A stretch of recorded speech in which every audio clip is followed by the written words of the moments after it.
Welcome to your 22nd episode of Peace Talk. This is the Peace Dealer, and I have a very special guest this episode. I'll put my phone on silent so it doesn't keep vibrating. But I have a very special guest this episode. I'm very excited, especially with the numerology. This episode 22, so this is a very important episode. This is the series I do to promote other YouTube astrologers or spiritualists and people who aren't afraid to express their ideas and thoughts. So this episode, let's give a warm welcome to Miss Susan Grace. How are you, Susan? Hi, I'm good, Michael. Thank you for having me. I'm really excited to be here. Thank you for coming on. For those who aren't aware, Susan is an astrologer. I like to see her more as a deeply spiritual individual, but if you follow her on Facebook, then you have definitely known the great, deeply insightful astrology transit interpretations that she faithfully posts every day. So, yeah, Susan, thank you personally, because I'll read some of those posts and I'll just be like, wow. Sometimes I only have to read it because the picture you'll post just captures everything, and it just makes sense like right there and then. But yeah, how long have you been studying astrology? Like you definitely. Let's see. So it's been 3.5 years, and I've only been doing readings for 7 months, 8 months. Wow. And I hadn't even seen a chart at all till 2012. I didn't even know my own moon, my rising, nothing. Interesting. Yeah. I mean, sometimes whenever people ask me that and I say that, I'm like, that's really fast. I don't know what happened. That is really fast thinking about it. Yeah. That's, oh my God, 2012 is when I started too, a little bit in Really? 2011, but yeah, end of 2011 into 2012 was when I really got into astrology. It seems like a lot of people started around 2012, and I haven't looked at it. When did Neptune go into Pisces? Did that coincide? I think so. I think Neptune was in Pisces 2012, but it might have been at the tail end of Aqua. I'll pull up an Affirmus right now, actually. I bet that's when it moved in. Yeah, I would not be surprised. Up the 2011 Affirmus. Oh, I'll just put Neptune in Pisces. When did Neptune enter Pisces? April 4th, 2011. So yeah, it was around that time. So the year before, yeah. Oh, you know what? It actually retrograded in June, went back to Aquarius, and then went direct and returned to Pisces in February 4th, 2012. So yeah, basically 2012. Yep. And I swear, the deeper that Neptune gets into Pisces, the more people are getting like abilities coming online. Oh my goodness. Like just straight people who never expected it at all were like, well, what do you know? I'm hearing voices now. Wonderful. You know, it's getting weird, really weird. Yeah. I personally love / hate the weirdness. I like how you said that, because it's so true. Like, this is in a lot of ways the awakening a lot of people have been waiting for, but it's very weird. Like, it's not hitting people in the conventional way we probably expected or wanted it to even. Like, it's forcing so many people to be more real with themselves and really like understand what it is they're perceiving. You know what I mean? So you are a Scorpio, correct? Yes, I'm Scorpio Sun, Scorpio rising, Mercury retrograde, first house Scorpio. Ooh. So I'm too much for myself. Sometimes I tell myself, you want to just ease up, Susan, come on. And you also have the Pisces moon. That to me is the most magical type of Scorpio. I think I only know one other person who I grew up with. I have Grand Trine in water, so it trines up to Saturn and Cancer also. And then my moon, I'm in Neptune square Neptune right now. Neptune is on my moon in Pisces, square Neptune with Saturn on it.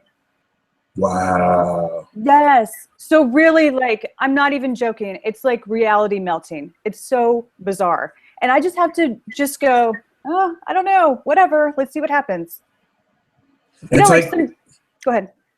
No, I was gonna say, like, you can casually just drop such deep wisdom on someone's situation.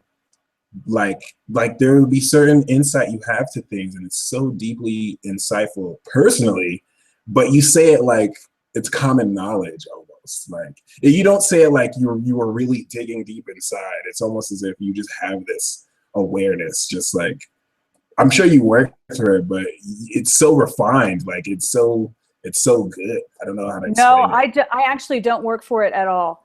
I mean, I'm not joking. I wake up almost every single day and I think, I don't have another post in me. I mean, come on, I've already said it all, right? And then and so I sit down though, and as soon as I start the process, it just comes in, and it has nothing to do with me. I swear to God, it's coming straight through me. And I, like a lot of people say, you know, I have to, some people were posting today about how they have to read my posts before they flip their shit, right? And it stops them. I'm telling you, I have to read my posts to not flip my shit. I have to go back all day long and be like, okay, what's happening again? And I have to read it myself. I mean, I really am a telephone. There's something, there's just a channel open here, and it just comes straight through, and I don't even have to think about it. I mean, I have to think about the astrology, right? The astrology, the mechanics of the astrology, I have to think about that modality. But that just gets it started. And I can feel, once I get into a chart, it starts to open up as if it's a person or a group of people. Like I get in and I can start to feel it, and then it unlocks, and then something comes through. That's something else I wanted to ask you too. Like I thankfully I have this gift with astrology, so I could give on point accurate readings. But while my energy is progressing into water signs, I'm realizing that I'm breaking into that chart giving life, and then I can know what I can know what's happening in someone's life. But there's a way, you know, someone like you who's very emotionally gifted, like you can, like you just said, like the chart will open up, and then you can now personally feel what that person's going through based on the chart too, and intuitively. So what's it like to have a grand water trine? Like what's it like to really have that unity of feelings? I've been really fascinated. Yeah, it's like, you know how they say like the Pisces energy feels everything all the time, like a fish does, right? They can feel everything like on their skin. Yeah. If you take that, if you add a lot of heart from the Cancer, and you add on like lots of deep instinct and have them all going at the same time, it's like it goes vroom, vroom, vroom. It just sits there and goes like that. And it's just like you can feel everything all the time, like all the time. And like a lot of, I have full-on conversations with other people on a higher level all the time. I have energies that come in as if they're in the same room, like standing right here. I can just feel everything. I can feel everything. There's been times when I've been in just knock down, drag out fights with my guides, and like hail comes out of the sky. I mean, it's out of nowhere. Yeah, wow. It's just all energy all the time. And there's a lot of, you know how like we feel separate as humans? So theoretically, we can get into how we're all one. It's flipped for me. Oh. I feel like we're all one, and theoretically, we're separate. Yeah, does that make sense? That makes so much sense. And there's something you mentioned that gave me goosebumps because, you know, I've been struggling. It's like the things that I'm breaking into, you kind of have a really great understanding of experience already too, like the concept of speaking to other people. Like I will sometimes feel like I'm having a telepathic conversation with someone's higher self, or maybe with that person, and they may receive that message in a thought or something like that. But it really feels like you're talking. Like sometimes I'll catch myself like talking, and I think I'm talking to myself, but it's like, no, this kind of feels like I'm interacting with another energy that's receiving it almost. It's hard to put into words. You really are. And a lot of people ask me like how to get in touch with their intuitive gifts, because everybody's got them. And that's part of it, is whenever you say, it feels like I'm talking to someone else, don't question it. You need to assume that you're right on your feelings. I am talking to someone else. I am. The more that you assume that it's true and don't question it, it'll come in even more. Great. Now, I wouldn't go around talking to the grocery checkout lady about it, okay? Because some people are going to think you're nuts.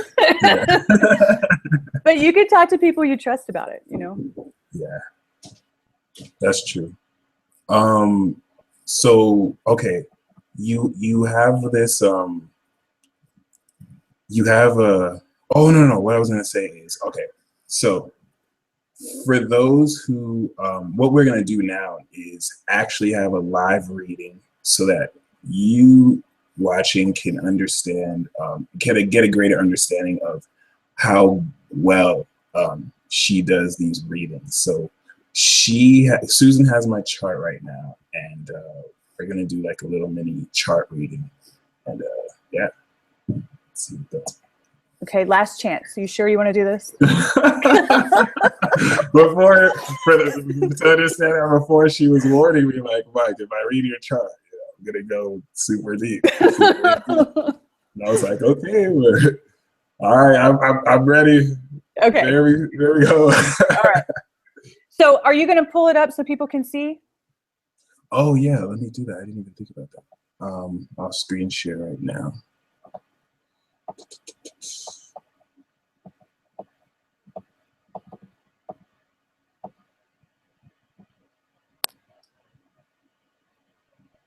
Okie dokie.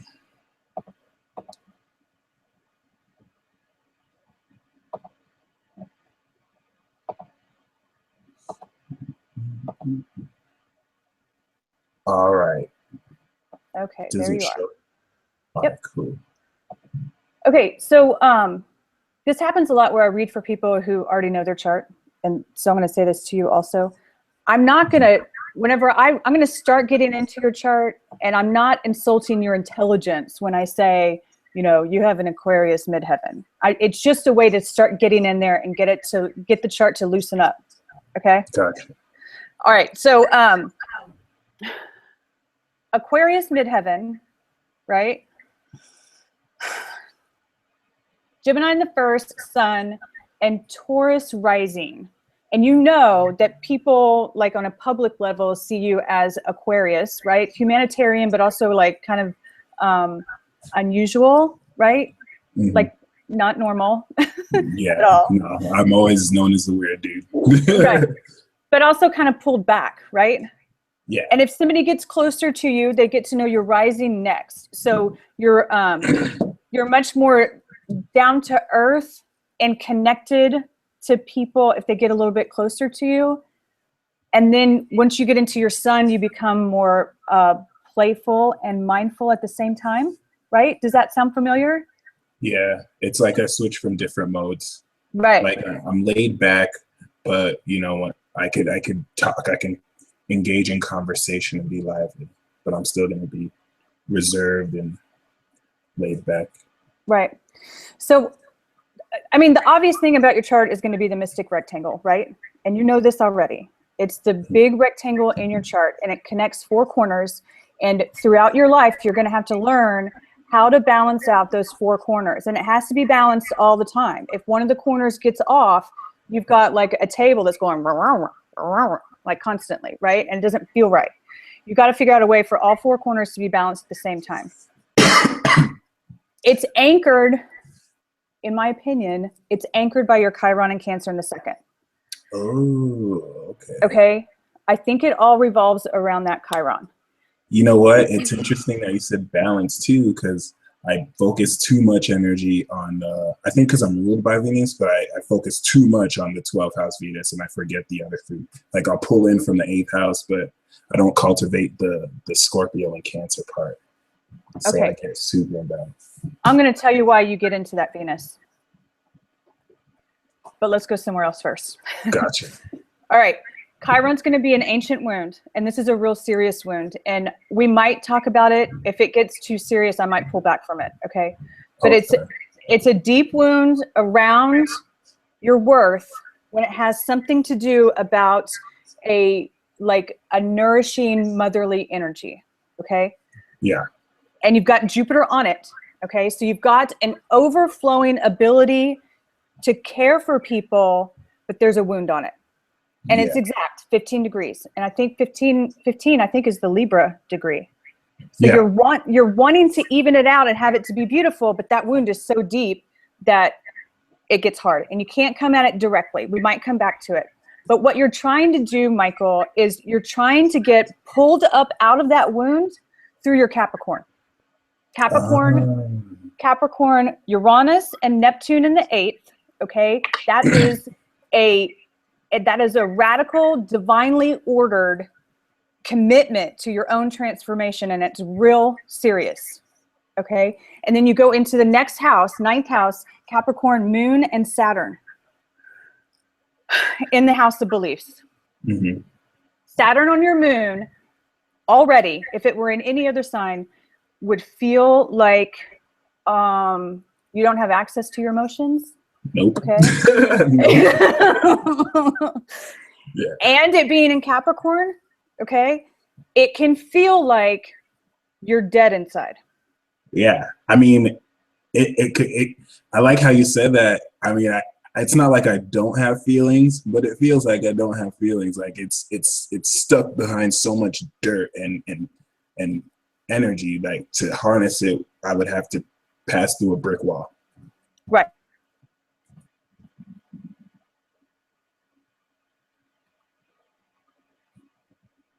Hello?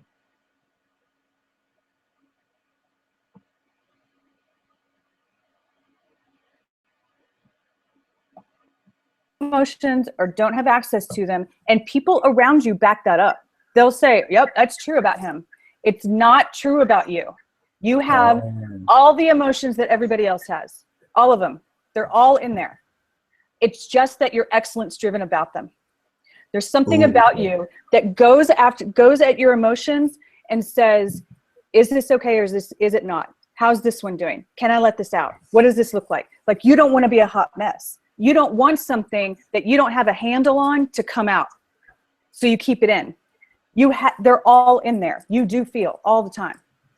Mm-hmm. And you're so serious about that, Michael, I think because anciently you were so overflowing with emotion that it caused something to happen. Yeah. Okay. It was too much emotion. You weren't able to think clearly, and it stunted you to the point that you were indirectly involved with something bad happening, and it killed your self-worth. So you're trying to come up out of it and say, I will master my emotions. I will master my emotions, and I'm going to get real serious about it, and I'm going to grow up, and I'm going to be a master at it. I'm going to be a master at my emotions, and it's going to transform me. That's my whole dialogue for the last 2 weeks. Yeah. But then you get hard on yourself.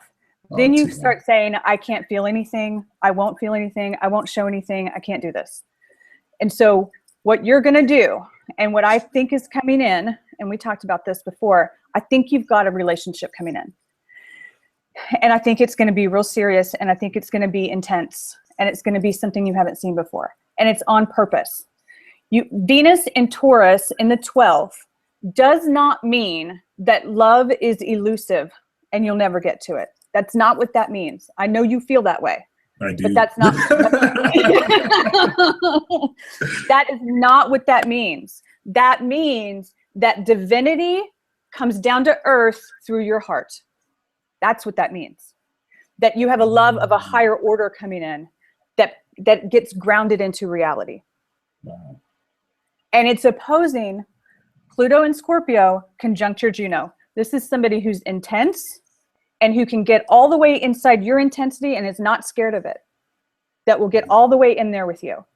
And that's how you get your moon to breathe. Your moon can't breathe on its own. It can't. It's too hard on itself. It's too serious. It's too hard on itself. You have to have your Pluto, Juno, and Scorpio in the 6th. That's bringing intensity, intense transformation through a relationship into reality. That's what that is. It's the same damn thing on the other side. It's divinity through your heart getting into like your life on planet Earth. Both of those evened out. So it's not just the relationship in reality, it's divine order getting into reality too. And all of that is balanced out, and it gets your moon to breathe.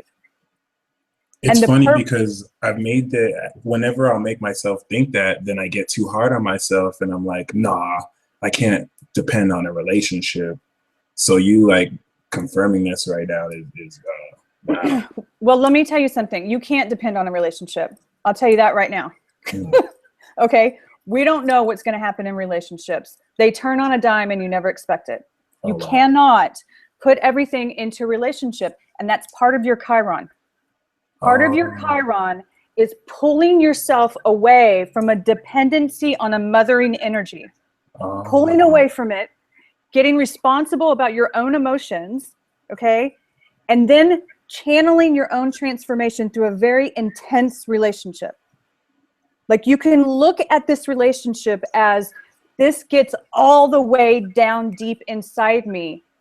So it's not just a fantasy? I don't have to depend on it. No, it's not a fantasy at all. I used to think meeting someone like that was a fantasy. And I intuitively felt like, oh no, this is actually going to happen pretty soon. And I literally spent the past week like, okay, nah, this is a delusion. I don't want to deceive myself, only for you to like literally say all that within like the same sentence. Like, no, this is legit. Like, yeah. And let me tell you something else about your moon. Okay.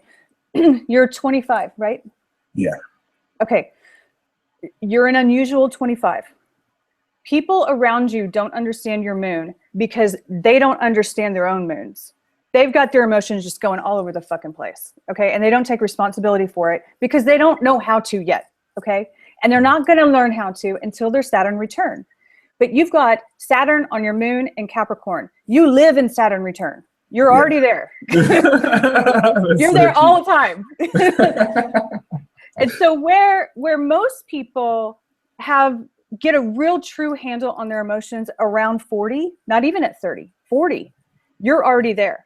And so as you get older, you'll feel more at home with other people and they'll understand you more, and you'll start to go easier on yourself because it becomes more normal. When you're around 40, you're like, listen, I have to figure out a way for my emotions to live in society. Okay. No more of this acting like a hot mess all the time. And you got to figure it out, but you're already there. And so you need to be with someone who has, and look, you've got Sagittarius in the 7th. It's someone who's intense, gets deep in there with you, is not afraid of it, and all about your transformation, understands your moon, and at the same time says to you, look, Michael, you're going to cancel all of your readings and you're taking me to Greece because we're supposed to be on an adventure here, goddammit, and you won't do that unless she makes you. Oh my gosh. I can totally see that. Because you're so hard on yourself and you're so serious and you want to achieve and transform and all this bullshit. And she's got to be able to be like, you're taking a break and I need you to take me somewhere right now. And you'll do it. True, because if not, I would never like think to myself to go out and have fun and just travel. And is that because I don't have any 5th house or 7th house planets, that I don't have the natural inclination within myself to just like, it's not like I don't like to travel, but I would rather be hard on myself and be boring and just like get work done. I would literally need someone to force me to like go out there and actually have the adventure I need to have. Right. It's because you've got Saturn and Moon in your 9th in Capricorn. You're like, I am not going to travel anywhere unless the President of the United States writes me a letter and tells me I deserve it, and then I'll go. Oh my gosh! You don't need that. You don't need that. Wow. And so she's gonna help you. She's gonna be, first of all, she's gonna say, look, all this deep shit that you need to get into, let's do it. I'm not scared. Let's do it. And it's a fire-water hybrid.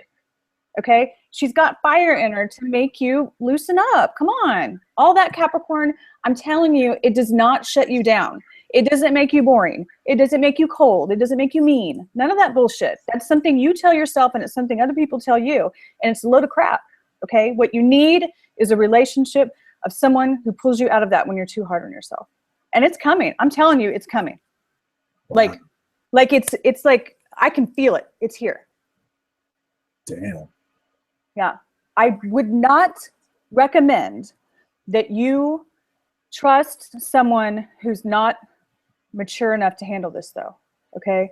I mean, like, there might be another version of you. There might be a woman who is in her 20s who has enough maturity to be able to handle it. Maybe. But this a level of maturity that you have is rare at your age. Very rare. The things that you're able to handle right now, people can't handle until way later. Like, I wouldn't even talk about most of this stuff with you if you were any other 25-year-old. I'd be like, we'll figure it out later. True. You see what I'm saying? Okay, Yeah. and there's something about your Mercury. Why was I on that earlier? Oh, yeah. Okay. So all that Capricorn, you can be so hard on yourself. Your Mercury in Taurus in the first, right on the cusp. No. Is it? Yeah. It's trying to get you to see the great things around you in life. It's trying to get you to be like, listen, it's not that difficult. We don't have to make this so hard. You know, there are beautiful things in life. Your brain is trying to get your head around that on purpose to pull you out of that Capricorn too. But it's working all the time. It's not a square, it's a trine. There's something about the way your mind works is so powerful, but it's got an element of it that wants you to be happy on earth. There's a part of your mind that really wants you to be happy on earth. And so trust that. It may be underneath your sun. Okay, your mind may be chattering so much that you can't hear it all the time, but it's in there. That little voice that says, you know, there's really beautiful things on planet Earth and I need to enjoy them more. You need to go for it. It's there on purpose. That's true. I feel like the Mars square I have to Uranus is why I hold back so much, because my timing could be so horrible and I'll express things at the wrong time. Okay, let's talk about your T-square then, okay? Because that's tied into your Chiron too. Yeah. So the opposition goes into a square to Mars in Aries in the 11th. I don't know. I don't think that that's accurate, what you just said. I don't think that you have a problem with saying things too soon or too fast. Are you talking about like with romantic interests? Just things in general. Like, it's taught me that, because basically what that T-square has taught me is that every single time I'm impatient, I just ruin. I don't want to say ruin, but I just kind of get in the way of things that could have happened. Usually, sometimes romantic, if I come on too strong, or if I'm telling my feelings way too early or so on, or if I'm too impatient to wait for a package that's coming to me, so I go out to get it, Mars and Aries impulsively, but then instead of just waiting for the earth and water energy to be receptive, I don't know. There's more to it, but I just get stuck on that part. I wouldn't be too hard on yourself, because I just think it's an echo of the 7th house. I really do. I think that you need that fire to be active and online. You need access to that fire. Anyway, to get relief from that note, you go to the release point. It's the opposite place in the chart. So it's going to be 8 degrees Libra. Okay. 8 degrees Libra is where you get released from that. And so that's in 5th house, Leo ruled, fire ruled house.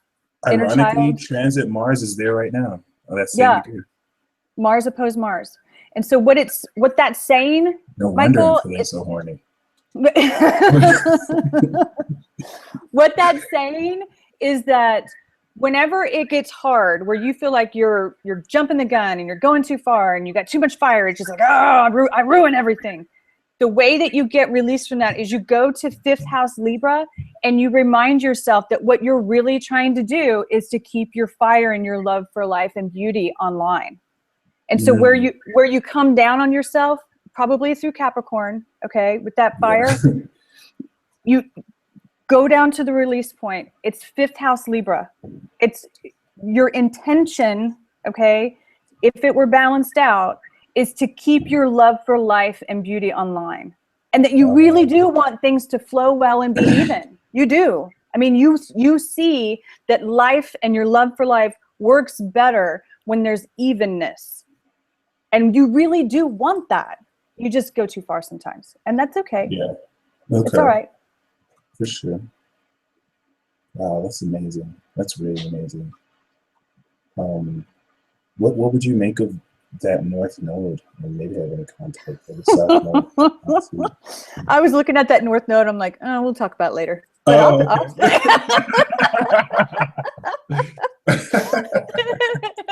oh, well, okay. I think we'll talk about that one later. Seriously. Right. Yeah, that's kind of part of why I always felt like, I thought the square it's making to Juno and Venus meant like, I'm just destined to be single, and like maybe it's not my karma this lifetime. Nope. I think that you need to keep in mind that the root of you again is Leo fire. You have the root of you is deeply in love with life and a very strong heart as a furnace in the very core of you. And that you're trying to develop that into something that goes outward in a humanitarian philosophy kind of way. And so it ties into life purpose, that all this work that you're doing, all of it, it's passionate, it's serious, you're hard on yourself, you're digging deep, your mind's going crazy. Every bit of it is intending for what you know deep in your soul about your love for life and wanting it to go outward as a legacy. I am living proof that life is beautiful. I'm living proof of it. Wow. That was amazing. That was very amazing. Wow. You're amazing, Michael. Thank you. Thank you so much. So that's a little. Were you dead? My bad. I looked at you. Yeah, that's fine. You came back on my screen. I'm like, oh shit, that was all on camera. I forgot. Okay. I know you didn't say when it was going to get too deep, we could speak later. Yeah.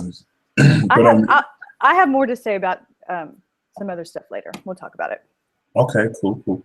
But yeah, y'all, I've read my chart for a while. I've gotten readings from charts from people. So, when people do read my chart, it's usually like hearing things I already know. But, I just got a whole new understanding of things I've always known on my chart right now. This is how amazing good. she is at reading. Like, she's the real deal, y'all. That's for sure. Definitely. We'll talk later about how you could contact her. But let's get into what really inspired you to walk this path. We talked about how 2012 it came to you, but like what inspired you to be in service to humanity like so? Well, before I'd seen a chart, I'd always followed like sun sign horoscopes or whatever. And really it was because I needed all the help I could get. I mean, I had had a hard childhood and I was like, whatever. Yeah. What's my horoscope? Sure. Why not? And so I followed that for a long time. And then once I saw my chart, that changed everything. I mean, once you see your chart, you're like, holy shit, that's me. Yeah. Yeah. Yeah. And I wasn't even going to be of service with that. I wasn't. I was just studying my own chart. And then I went through a dark night of the soul, and I started out just by posting an aspect with a piece of art, and that's it. Because I couldn't get to what was going on with me with words.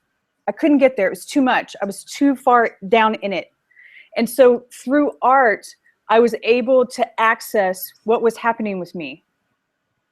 And so it was just me. I mean, my Facebook page was private. I think I had a friend list of 30. Oh, wow. I mean, I wasn't doing anything for anyone. I didn't even care if anybody got it. It was just to get me trying to understand what was happening with me. And it just built from there. And then for a long time, I wasn't going to do readings at all. I flat out said, I'm not an astrologer. I don't do readings. And I was referring people elsewhere. But then it just got to the point where I didn't have a choice anymore. Yeah. Yeah.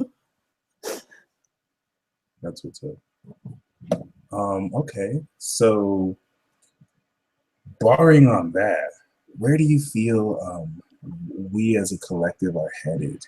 And how do you feel that will influence the message you will spread to us?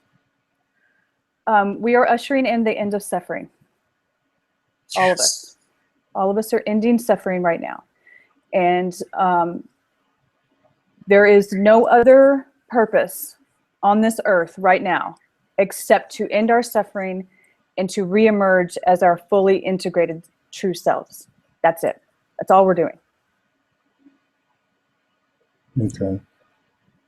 The end of suffering. So we have to take responsibility and claiming more joy in our lives, basically. Yeah, and it's a falling away, a breaking up with, a letting go of the whole notion that the more we suffer, the more we are worthy. And that's a load of bullshit that we have fed into for thousands of years, and it's over. It's over. Holiness would never require our suffering. Love would never require our suffering. It never has, it never will. That's an old story that we have to release ourselves from, and we're doing it now. Are you part of the Pluto Libra generation? Yes. Could you explain that more to me and the viewers watching? Like, what would you say? How is this square to Pluto and Capricorn affecting you personally and as a generation? And how do you feel it's going to continue when it goes into Aquarius and you all really develop? Pluto and Libra, and I just now resolved this like in the last few weeks. Okay, this is brand new to me. I finally resolved it. Pluto and Libra says that love cannot survive within a cage. That Pluto wants to draw boundaries, okay? It transforms, but ultimately it's about protecting the truth, okay? Where we want to draw a boundary around other people, or where we want to draw a boundary around ourselves, or draw a boundary around whoever you're interacting with, all of those are cages. None of it works. Nobody can breathe, okay? What we have to do is we have to protect the space between humans where energy and love and balance can flow freely. Within this sacred space, nothing shall come in. That's the boundary.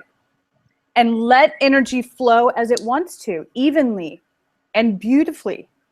And then people are left to be able to breathe and grow as they need to.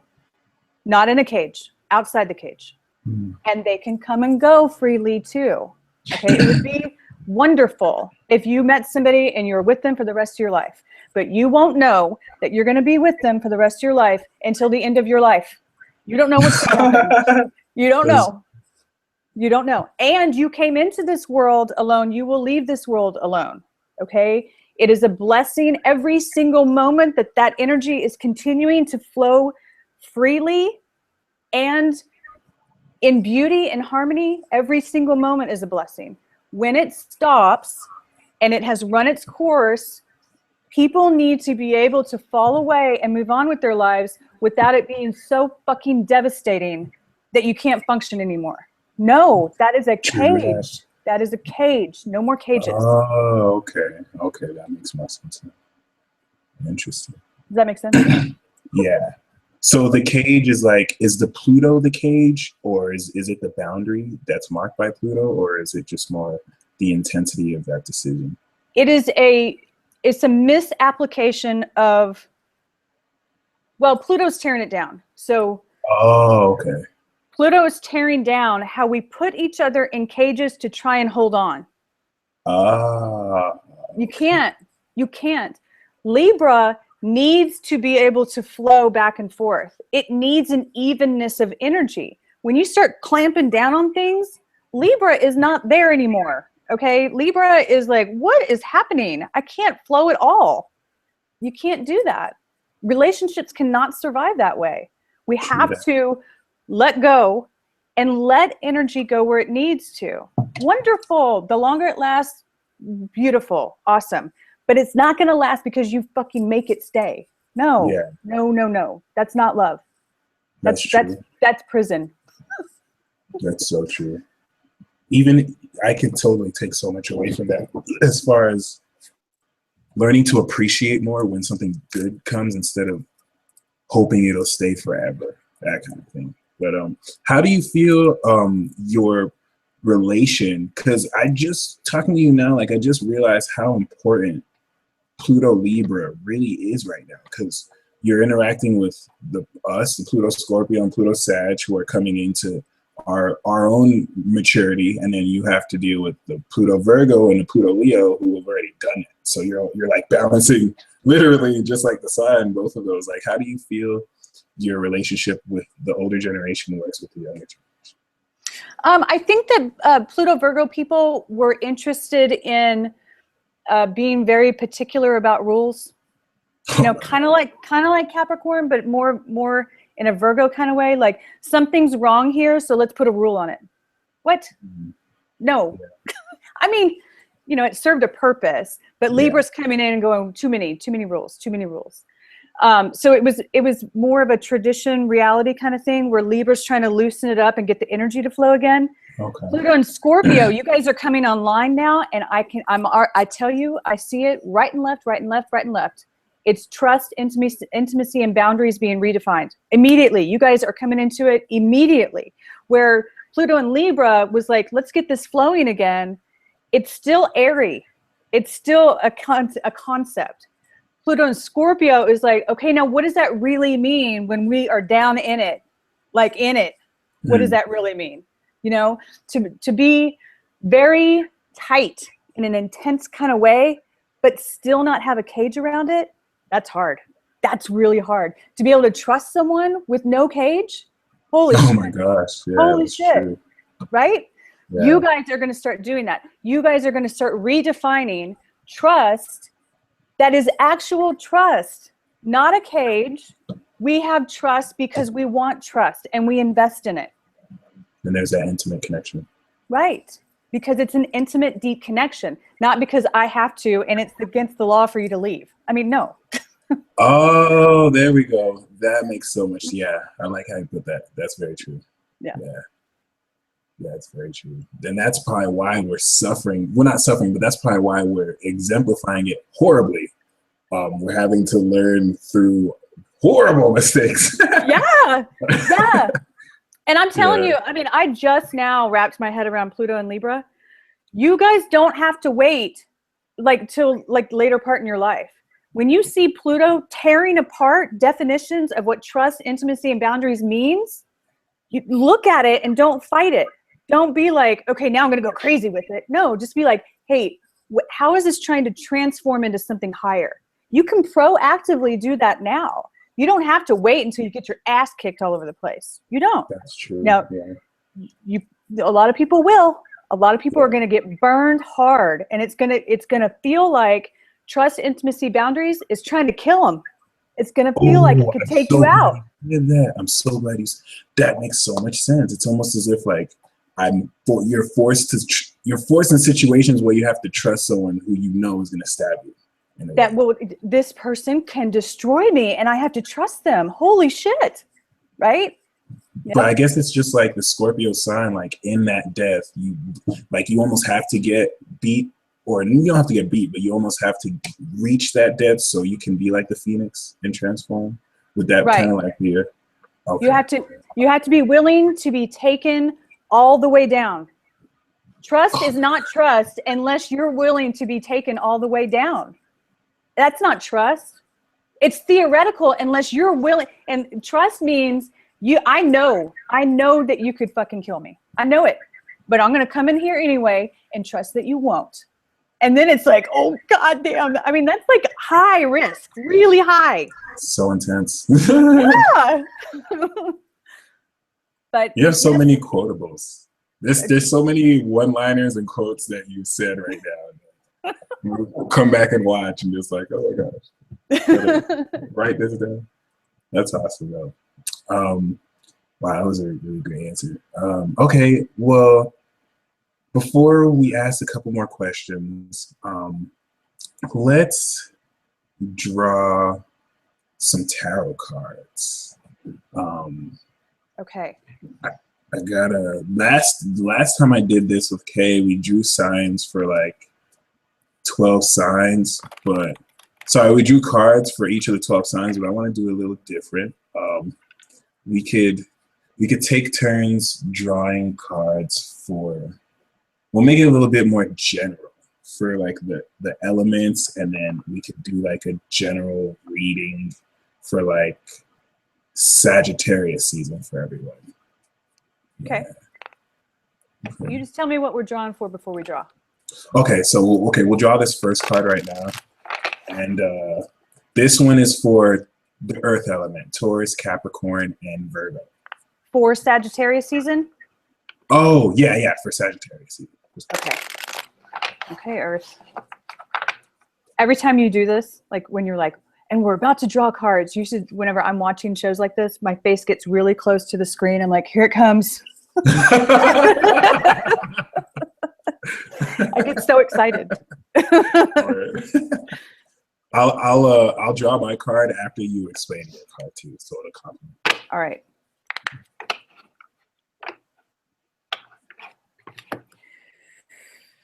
Okay, Earth, Six of Cups. Six of Cups is getting back to the innocent nature of love that's not tainted by bullshit.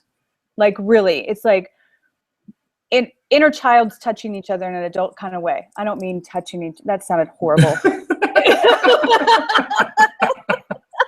Oh my gosh.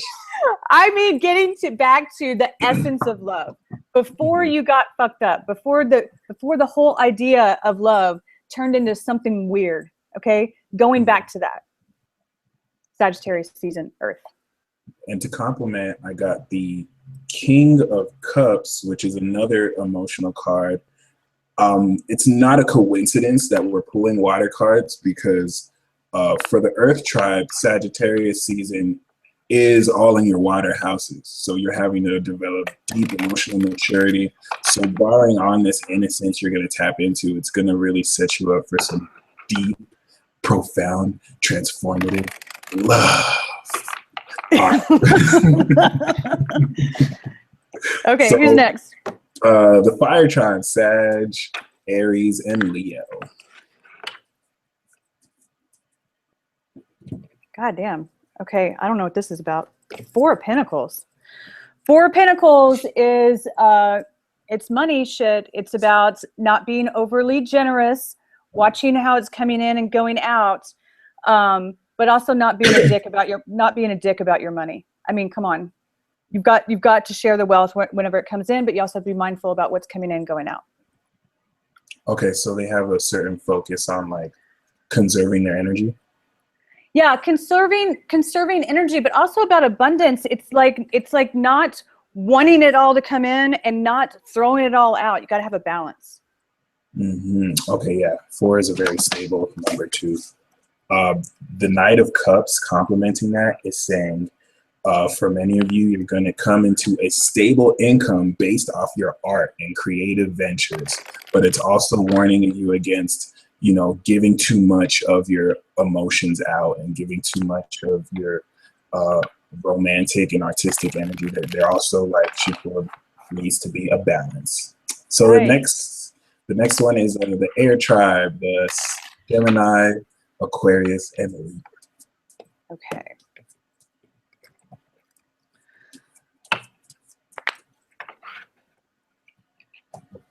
God, another pentacle. Queen of Pentacles.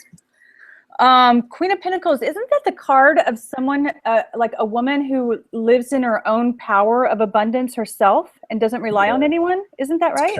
Capricorn card, yep. I wonder what's up with the Pentacles.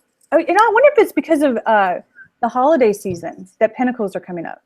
Yeah, it's interesting. Like not going so crazy with presents and stuff. I don't know. Anyway, Queen of Pentacles.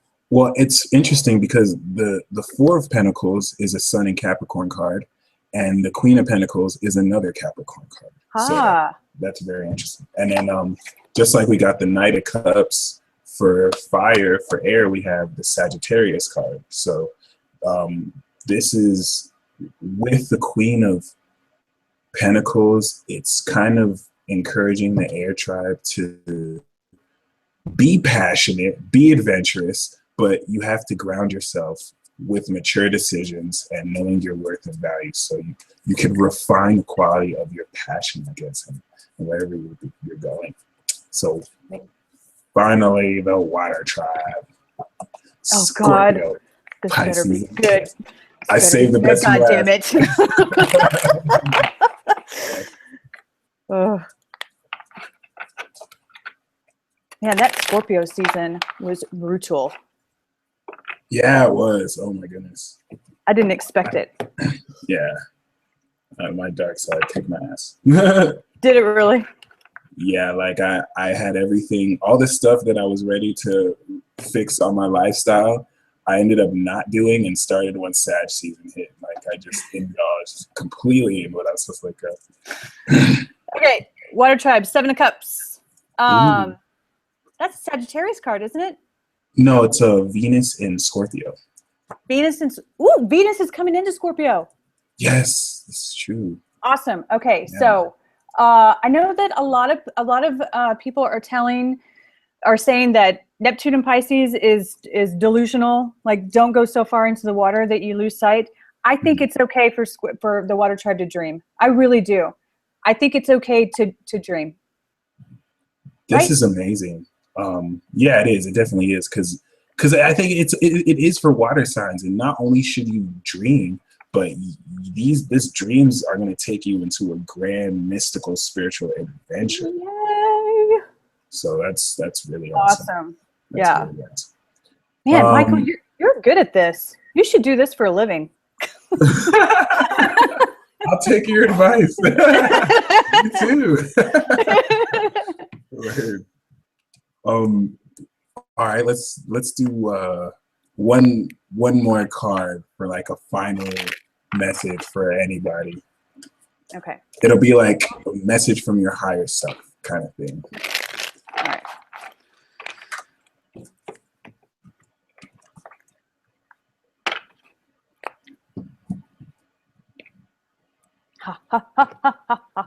High Priestess. Oh, nice. Yeah. Isn't that magic coming back online? Yeah. Isn't that what High Priestess means? Basically, it's deep spirituality and behind the scenes. Yeah. So finding a way for Neptune and Pisces and Saturn and Sagittarius to work together. It feels wonky right now to everybody, but they can work together. They're after the same thing. They're both after belief in magic, both of them, just in different ways, right? Yeah. Yeah. So Neptune is more unorthodox and Saturn is more conservative and realistic. But I love that you pulled that, because the Four of Wands with that card is like probably one of the best combinations. It's basically saying no matter what is happening, like this spirituality is going to, this magic and this spiritual energy is leading us to the gratitude and joy. You know, Four of Wands is a celebration. We're going to be heavily celebrating this transformation in consciousness. Nice. And I kind of got the feeling that it's here. Like we're going to spend the next few years like being aware of it with the Saturn and Sag. Yep. So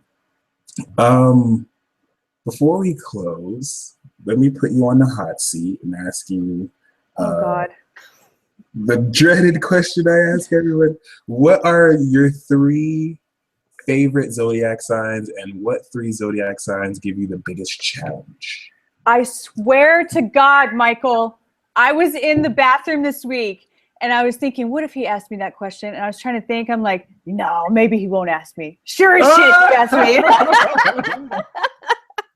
Oh, I have to. Okay. 3 favorite and least favorite, right? Yeah.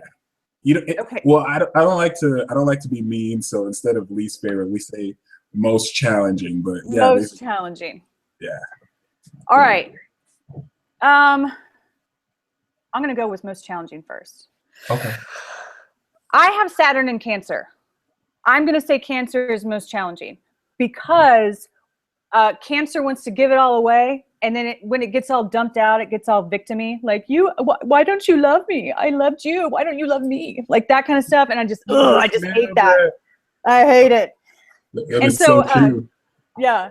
And so, and then it also, that Cancer energy is also a target. Like people who have a propensity for sucking the life out of people, they'll go after Pisces, they'll go after Cancer right away. They'll find that in you and they'll pull it out. So Cancer's hard. I have a hard time with Cancer. No offense, okay? Gemini. I was waiting for you to say it because we're purposefully challenging to you. Like, we make sure we're challenging. God! And I mean, like, it's the whole thing about, like, what is truth? I don't know. Depends on what we're talking about. No, God damn it. There's only one truth, you know? I mean, like, Scorpio and Gemini are like, oh! And plus, whenever we have, like, major transits going on in Gemini, I don't like feeling crazy. All right. I don't like that feeling. Some people are fine with it. I don't enjoy it. And every time we have something go through Gemini, I just feel so nuts. Like, do you feel like you're crazy all the time? When it goes through Gemini, no, because I'm already crazy. So I'm already at you're at that home. level. Yeah. It's almost like, okay, I'm kind of used to this. I mean, sometimes I will have my moments where my Capricorn side is like, but it's just like, I don't know. You Scorpios have a lot of patience because we really try your patience like a little too much. Okay, push too many buttons. So third is another air. I'm going to say Libra, and it's only because I have Libra in the 12th and Pluto. It's like, should I have faith? No, should I not? Should I have faith? Should I not? And I just drive myself insane with my Libra. My Libra is just like, oh, every time something goes through Libra, I'm like, God damn it. You know, it's just like the whole head thing gets to me. So those are my three most challenging. I don't really care if it's arrogant. Scorpio is one of my favorites. That's cool. That's cool. I mean, we go where nobody else dares to tread. And I think we deserve a pat on the back for that. Absolutely. Absolutely. So, and then I'm going to say Pisces too. I'm sorry. I'm into magic. I like it. And Sagittarius. Oh my God. I love Sagittarius so much. That fire and its adventure and it keeps hope alive at all costs all the time. I love it. I need that energy in my life. Like I need that energy in my life. I have a packed Sag house and I love it. When I have a hard time with everything else, I'm like, oh, just put me on a plane. I cannot blame you one bit either. Hell yeah. All right. So nice. I really enjoyed this episode. I guess to close out, I mean, we pulled some cards, we've read some astrology. So for those interested, how can people reach you if they want to contact you for a reading or if they want to just chat you up? I have your website in the description box, but how can people reach you? Yeah, SusanGrace.org. You can read more about me and my background and the services that I have.